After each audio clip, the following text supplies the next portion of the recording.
বন্ধুগণ এবং আমাদের সবচেয়ে শ্রদ্ধেয় মানুষগুলো আজকে এখানে প্রেস ক্লাবের সামনে সবাই দাঁড়িয়েছে। বিভিন্ন স্কুলে বিশেষ করে আমাদের স্কুল এবং প্রতিবন্ধী বাচ্চাদের স্কুলের টিচাররা শিক্ষকরা এখানে দাঁড়িয়েছে। আপনাদের সকলকে আমি অভিনন্দন জানাই এবং আপনাদেরকে আমি আমার অন্তরের অন্তঃস্থল থেকে আপনাদেরকে আমি কৃতজ্ঞতা জানাই এবং ধন্যবাদ জানাই।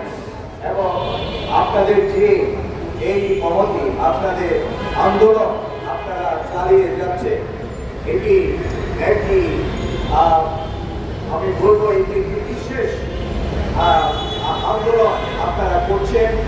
এই মানুষগুলোর জন্য আমাদের স্বাধীনতার পর আজকে 54 বছর বয়স হয়েছে বাংলাদেশ।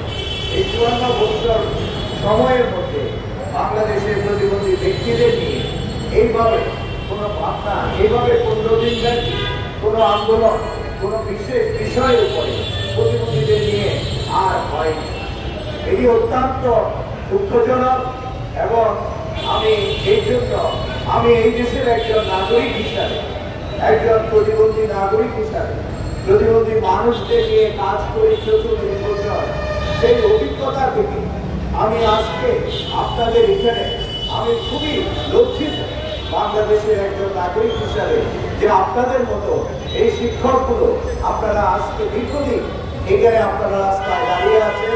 আপনারা রোজার মধ্যে আপনারা এখানে শেয়ারিং করছেন, আপনারা ইফতার করছেন। আমরা সোশ্যাল মিডিয়ার মাধ্যমে, বিভিন্ন মিডিয়ার মাধ্যমে এই নিউজগুলো আমরা দেখতে পাই। আমি বিশ্বাস করি এটি আমাদের প্রিয় মানুষ ডক্টর ইউনূস সাহেবও দেখতে পান।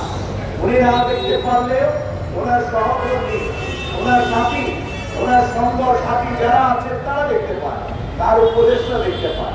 তার উপদেষ্টা তো দেখা উচিত, কারণ তার এটা ডিউটি, তার এটা দায়িত্ব।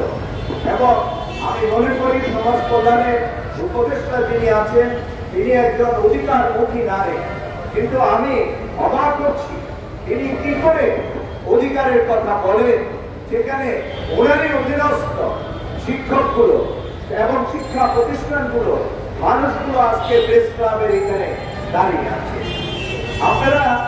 আপনারা জানেন এটি কিন্তু সরকার অন্যায় করছে আপনাদের উপরে। সরকার অন্যায় করছে কারণ সরকার দায়ী। সরকার দায়ী এই কারণে সরকার দায়ী। সরকার প্রতিবন্ধী ব্যক্তির অধিকার ও সুরক্ষা আইনে আপনাদের স্বীকৃতি দিয়েছে এবং আপনাদের মতো এই স্কুলগুলোকে সাহায্য করবে এই ধরনের কথা সে আইনে বলা আছে। এবং আপনাদেরকে এই প্রতিবন্ধী বাচ্চাদেরকে বৃত্তি দেওয়া হবে, তাদেরকে মাসিক ভাতা দেওয়া হবে যেন তারা স্কুলে যেতে পারে, তারা যেন স্কুলে ঠিকমতো ক্লাস করতে পারে এবং এই স্কুলগুলোকে প্রয়োজনীয় উপকার করবে। এটি 2013 সালের আইনের তফসিলে সুবিধা বলা আছে। এবং এই আইনটি এই ইস্যু নিয়ে যেগুলো আসলে নাগরিকদের ইস্যু নয় এবং নাগরিক নয়, বাংলাদেশের নাগরিক যারা 99% সিটিজেন, যাদেরকে আমরা লুটপাট করে চলি খাই, এই রাষ্ট্রের এই সচিবালয়, আজকে রাষ্ট্রের যারা কর্মচারী, যারা রাষ্ট্রের বড় কর্তা ব্যক্তি আছেন, তারা এই দেশের নাগরিকের ট্যাক্সের টাকায় তারা চলেন, বেতন ভাতা ভোগ করেন এবং আমাদের মাননীয় উপদেষ্টা সাহেব ওনার গাড়িতে যে প্লাগ উড়ান, সে প্লাগের টাকাটাও জনগণের ট্যাক্সের টাকা নয়। সুতরাং উনি এনজয় করেন এতদিন, উনি দিন দিন বর্ষা হচ্ছে, সুন্দর হচ্ছে। আমাদের উপদেষ্টা সাহেব কিন্তু দেখতে শুনতে এখন বেশ ওনাকে ভালো লাগে, ওনাকে বেশ সুন্দর হয়ে গেছে। আগের মতো অত টেনশন মুক্ত, উনি টেনশন এখন আর ওনার নাই। কিন্তু আমাদের আছে, আমাদের নাগরিকদের আছে, এই আমাদের প্রতিবন্ধী মানুষগুলো কে নিয়ে ওনার কোনো ভাবনা নাই। উনি অনেকগুলো কমিশন করেছেন কিন্তু প্রতিবন্ধীদের নিয়ে কোনো কমিশন হয়নি এবং প্রতিবন্ধী ব্যক্তিদের অধিকার বিষয়ে ওনার কোনো ভাবনা নেই। কোনো ইন্টারভিউতে আমরা প্রতিবন্ধীদের ব্যক্তিদের কথা ওনার মুখ থেকে শুনতে পাই না। তাহলে উনি কাদের জন্য কাজ করে? উনি বিশ্ব বিখ্যাত হয়েছে। তাহলে প্রতিবন্ধী মানুষদেরকে বাদ দিয়ে উনি বিশ্ব বিখ্যাত হয়েছে। তিনি প্রতিবন্ধী মানুষদেরকে নিয়ে বিখ্যাত হননি। পৃথিবীতে এই মানুষগুলো সবচেয়ে দরিদ্র, সবচেয়ে পিছিয়ে পড়ে আছে, সেই মানুষগুলোকে আপনারা বঞ্চিত করছেন। যেটি আইনে আছে আপনি বঞ্চিত করতে পারেন না। আইন অনুযায়ী বলা আছে, আইনে সরকার আইন যে সংসদে পাস হয়েছে এবং সে আইনে সুনির্দিষ্টভাবে বলা আছে, সংবিধানে বলা আছে, প্রথম প্রতিবন্ধী মানুষটিকে আপনার অগ্রাধিকার দেওয়া হবে। প্রতিবন্ধী বাচ্চাটিকে প্রথম আমরা অগ্রাধিকার দেব তার সুযোগ সুবিধা দেওয়ার ক্ষেত্রে, এবং শিক্ষা ক্ষেত্রে মাত্র এই 1772টি স্কুল, এই স্কুলগুলো দায়িত্ব সরকার দিতে পারছে না। আমরা আমার এখানে আমার ছোট ভাই আসাদ আমাদের এখানে সে বলে গেছে, তার যে বক্তব্য, তার যে আবেগ, তার যে প্রতিবাদ, তার যে বজ্র কণ্ঠে সে যে কথাগুলো তুলে ধরেছে, আমার ধারণা আপনাদেরকে আরো শক্ত হতে হবে। কোন সার নেই, সার দিলে চলবে না। আপনাদেরকে যদি আপনারা সার দেন চলবে না, প্রয়োজনে সচিবালয় ঘেরাও করা হবে, ঢাকা শহরকে আপনার ঘেরাও করা হবে, ঢাকার ইম্পর্টেন্ট জায়গাগুলোকে বন্ধ করে দেওয়া হবে। আপনারা এত 1000 প্রতিবন্ধী ব্যক্তি ঢাকা শহরে আসলে ঢাকা শহর এমনি বন্ধ হয়ে যাবে। আপনার এখানে আপনারা যেভাবে প্রতিবন্ধী মানুষদের সুযোগ সুবিধা নিয়ে সরকার, বিশেষ করে সমাজ কল্যাণ মন্ত্রণালয়, শিক্ষা মন্ত্রণালয়, আমাদের যে উপদেষ্টা, যেভাবে ওনারা ওই মানুষকে আমার মনে ওনারা ঘুমাচ্ছেন, আজকে আমরা এটা দেখতে পাচ্ছি না। গত 7-8 মাসে এই উপদেষ্টারা এই রাষ্ট্রে কি করছে নাগরিকদের জন্য, আমরা সেটা কিন্তু আমাদের কাছে প্রতীয়মান হচ্ছে না। আমরা এটা বুঝতে পারছি না।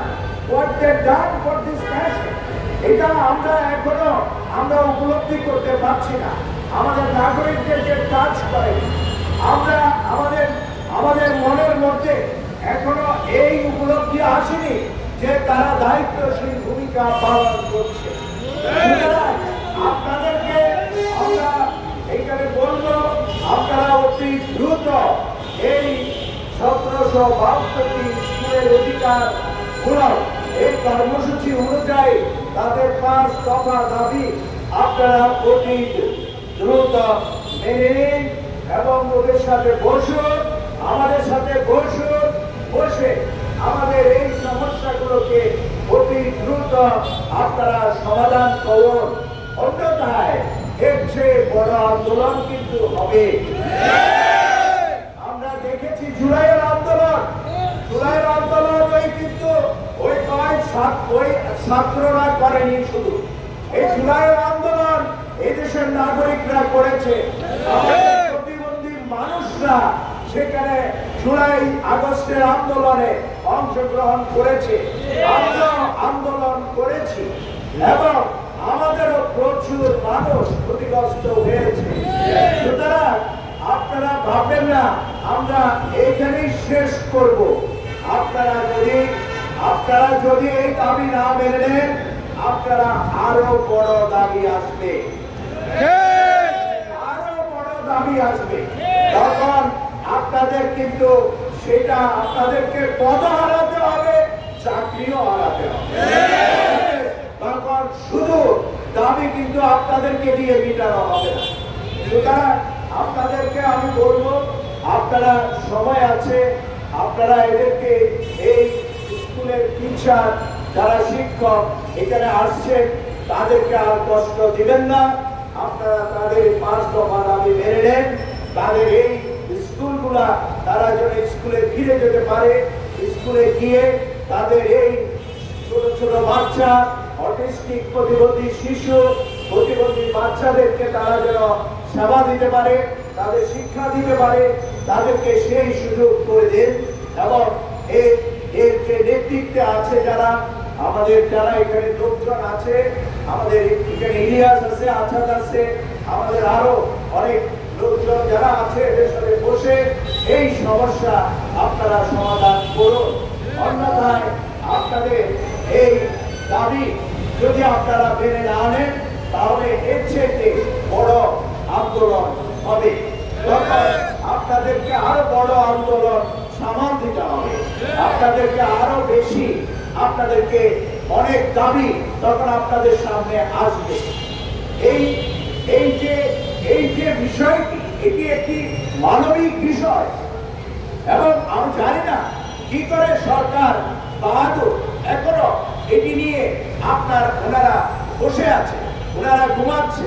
আমি আশা করি ওনারা দ্রুত এই সমস্যাটার প্রতি মনোযোগ দিবেন এবং এদের এই 5 দফা দাবি ওনারা মেনে নেবেন।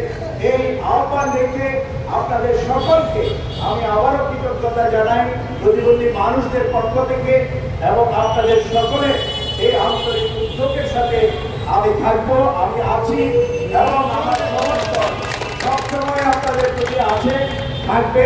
এটা পৃথিবীর মানুষ জানে আপনারা যে এখানে আন্দোলন করছেন, এটি হলো আপনাদের একটি খবর। এই পৃথিবীর মানুষ জানে যে আপনারা বঞ্চিত হয়ে এখানে আন্দোলন করছেন। এটি হচ্ছে সবচাইতে আপনাদের একটি বড় সাকসেস। আপনারা জয়ী হবেন ইনশাআল্লাহ। আমি বিশ্বাস করি সরকার আপনাদের দাবি মেনে নিতে বাধ্য হবে। আপনাদের সকলকে অনেক অনেক ধন্যবাদ ও শুভকামনা জানিয়ে আমার বক্তব্য এখানে শেষ করছি। আপনাদেরকে ধন্যবাদ।